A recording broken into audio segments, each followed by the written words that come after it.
I really want to grow my glutes, but I don't know how. Oh, I don't have time to go to the gym. Oh, can I grow my glutes from home? I want to grow my glutes, but I don't really like eating protein and This is how you're going to grow your glutes. Hi everyone, my name's Olivia. If you're new here, I post fitness related content. Hopefully what I'm about to talk about in today's video helps you, because it certainly helped me. Now, I'm not going to bullshit you and say I've only been training glutes for a year. I haven't. I'm 21. I've been training glutes since I was 14 years old. I was in my bedroom probably 3 times a week doing 100 glute bridges with a Grace Fit UK resistance band. So I'm not going to lie and say I never had an arse and I had a flat pancake arse and that's how I grew mine, because it's not. I've been training since I was 14. But have I been training effectively? Absolutely not. Did I see the most gains in the past 6 months? 100%. Can you grow glutes in a year? Yes, you can. Will your glutes look better after 6, 7, 8 years? Obviously, the more you train, the better they're going to look. That's just the way it is. I'll put some photos on the screen of when I was 14, 15, 16, 17, when I did train glutes, okay?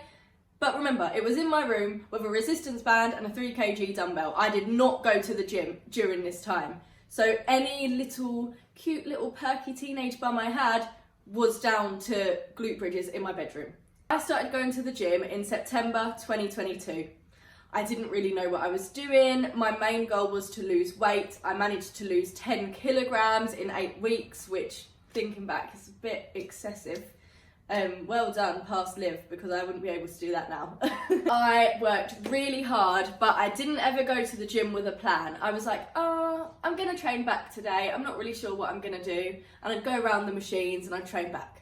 And then, oh, I'm gonna train glutes today. I'd do hip thrusts, and then I'd just dot about the gym using different machines and dumbbells, right? So I didn't have a plan.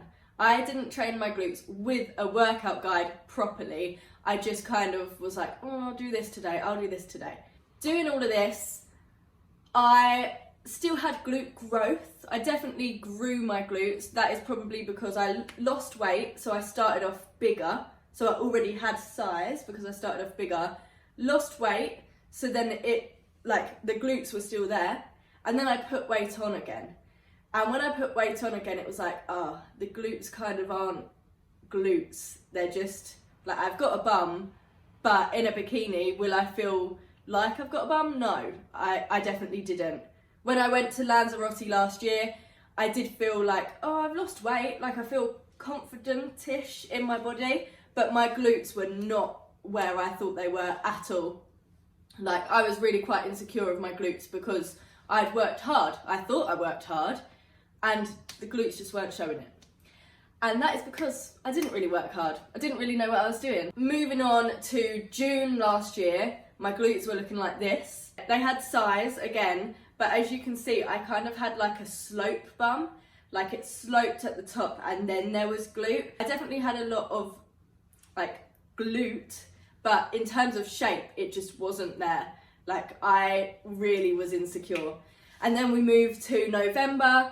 I'd started uni, I'd started powerlifting, I'd quit powerlifting, and my glutes still were just like a slope with a little glute there. So again, I want to reiterate, I had size, like there was a glute, but I hadn't really built glutes. I hadn't built what people assume glutes look like when you've worked out for a year and a half. In January, I decided to start my bulk, and I was training and it was really difficult, and I was depressed and I had to keep skipping the gym, and I was really depressed. And so I put on weight, but I didn't really put on weight where I wanted to because I was very sporadic in my training. It was probably in March where I was like, Liv, you need to stop being depressed now, like you really need to sort your shit out. And I've been working on that and I feel a lot better. So I put down most of my glute shape building to the past 5 months. In terms of commitment, in terms of really committing to the gym, which I'm gonna get into it, I'm gonna get into everything, how to grow and shape your glutes. I did it in the last 5 months, essentially. So let's get into it. How the fuck do you grow your glutes? I've made a little list here so that I know what the fuck I'm talking about, but I probably still have missed some things. So if I do miss anything which you found was kind of like essential to your glute growth, then please comment it, help people out in the comments, because I'm only one person and human error exists. My first tip on growing your glutes, emphasis on growing, on building, on building size, is your diet. Oh my god, Liv, I didn't want you to talk about diet. I'm going to exit this video now because I didn't want to hear diet. I can't change my diet. I don't really care about the food I eat. If you want to grow your glutes, if you want to build your glutes, if you want to look like you work out because of your glutes, then your diet is important, I'm sorry to say. Number one glute growth tip is to do a calorie surplus. Yeah, you can call it bulk, you can call it what you want. It's a calorie surplus. It essentially means you're consuming more calories than maintenance. So the average female should consume about 2,000 calories, right? You want to consume 100 to 200 calories more than your maintenance calories. So it's your first week, you're starting your bulk, it's your very first week. You've been eating 2,000 calories, you're now eating 2,200 calories. And you're seeing your weight go up, which is great. It's entirely up to you the rate at which you want to put on weight, but I would recommend 1 to 200 calorie increase, 1 to 200 calories, 1 to 200 calories, until you're happy with where you are. Let's say your weight's going up, you're really happy, and then for like a week, your weight hasn't really changed much, you've not really put on weight. Then you want to increase again. So instead of 2,200, you want to be eating 2,400. And then again, you eat these 2,400 calories, you're training and everything, until you see the weight stop going up. That's when you increase again, 2,600. And you just want to keep increasing until you're happy with where you are. You decide when you start the bulk and when you end the bulk. You decide when you want to increase your calories, when you want to stop increasing your calories. Like, every decision you make is entirely up to you, and the food you eat is entirely up to you, and the intensity in which you train is entirely up to you. I'm not a qualified dietitian, so I can't tell you exactly what to eat and when to eat it. What I can do is recommend you eat high protein. What I would say is eat 1 to 2 grams of protein per kilogram of body weight. So for example, if you weigh 70 kilos, you want to either be eating 70 grams of protein a day or more. Protein obviously contributes to muscle growth, but it also helps you repair your muscles. Some things to note: if you are doing a calorie surplus, you will put on weight. Obviously that is the intention, but not all of that is going to be muscle. You are likely going to put on some fat as well. So just be aware of that. That is the reality of doing a bulk. Just proceed with caution. If you're sensitive to food and diet, if you have an eating disorder or disordered eating, just be careful and maybe take on professional advice. Eating in a calorie surplus, eating a lot of food is only worth it if you're using that food, if you're training effectively and using that food to go to the gains, okay? Because if you're just eating food and doing nothing with it, you're just gonna put on weight you don't want to put on. One tip I would say, which I didn't follow because I didn't care and I don't like cardio, would be to maintain a level of cardio. If you're training in the gym and you're eating high calories, obviously if you're burning more calories than you're eating, you're going to end up in a deficit and you don't want to do that. But your heart is important. You do need to take care of your heart health, which means I would recommend doing cardio maybe 2 to 3 times a week. Like, you don't have to do it every single session, but maintain cardio. Make sure you can still walk up the stairs without feeling like you're going to have a heart attack. Now we move on to point 2 of how to grow your glutes. Consistency. Yes, consistency. But Liv, I'm going on holiday and You're allowed to go on fucking holiday. You're allowed to go to a wedding. You're allowed to go on nights out. You're allowed to go for a nice meal. I don't care about that. But generally, you need to be consistent. If you can't maintain a certain level of training because it's too much, reduce it. You would rather do less consistently over time than do loads, depletion. Loads, depletion. Number 2, short and sweet, be consistent. You can't expect to make all your progress in 1 week.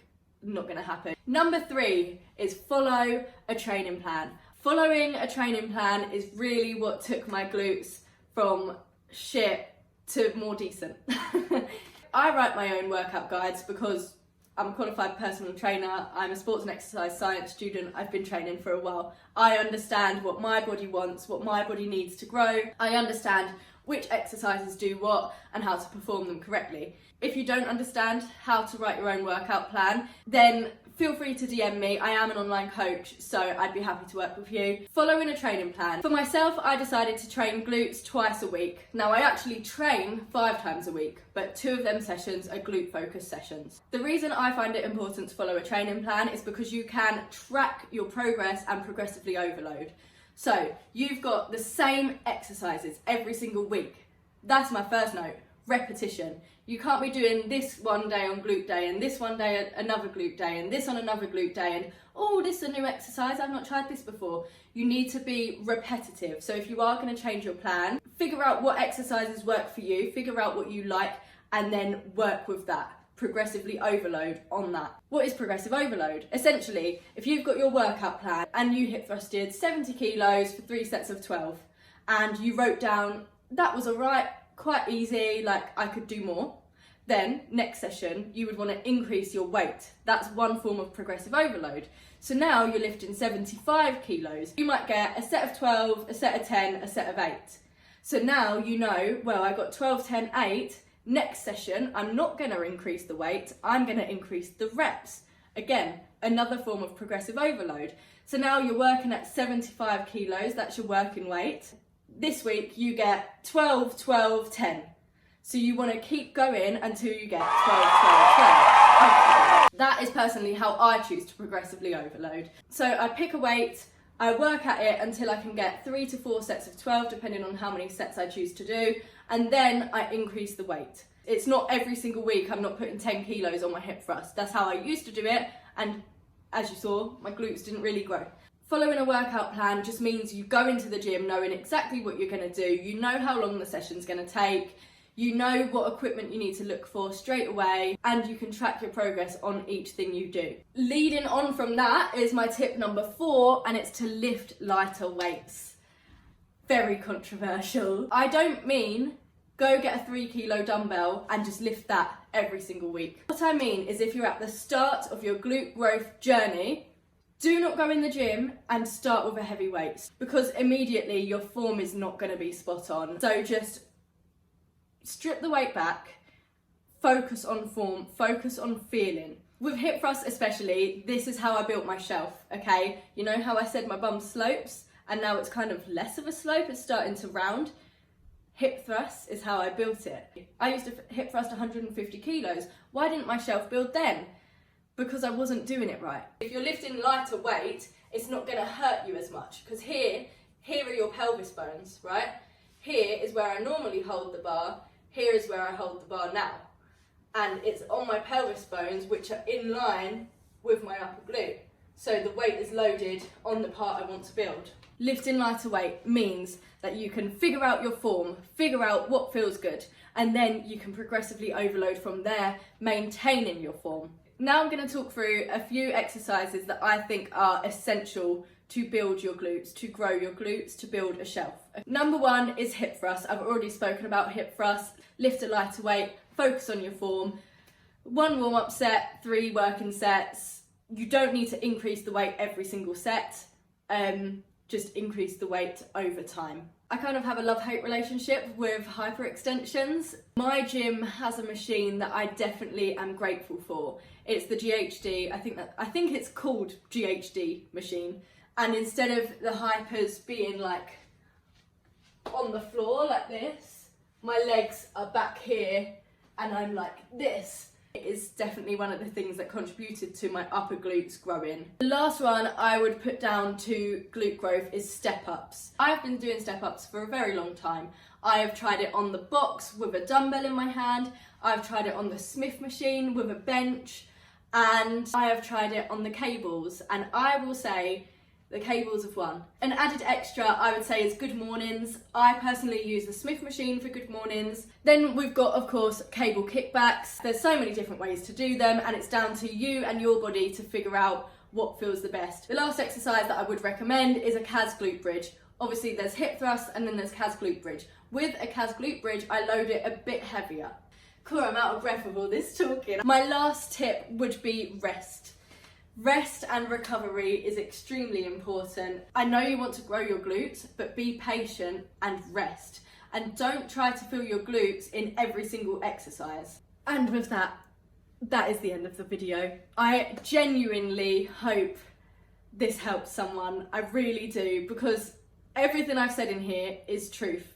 This is what I did to grow my glutes. Like, what I've written down is everything I did in the past 5 months to grow my glutes. I'm going to continue to do these apart from the calorie surplus, because I'm now cutting to reveal some abs, hopefully. I'm going to eat high protein and train as hard, if not harder, so that I can maintain my glutes while I try to lose weight. So yeah, fingers crossed my glutes don't disappear after all that work. Like I said, I really hope this helped you. If it did, please like and subscribe. Please DM me if you are interested in online coaching, or even if you want a personalised workout plan. I'm happy to figure out something with you as well. Please like and subscribe, and I will see you in the next video. Bye!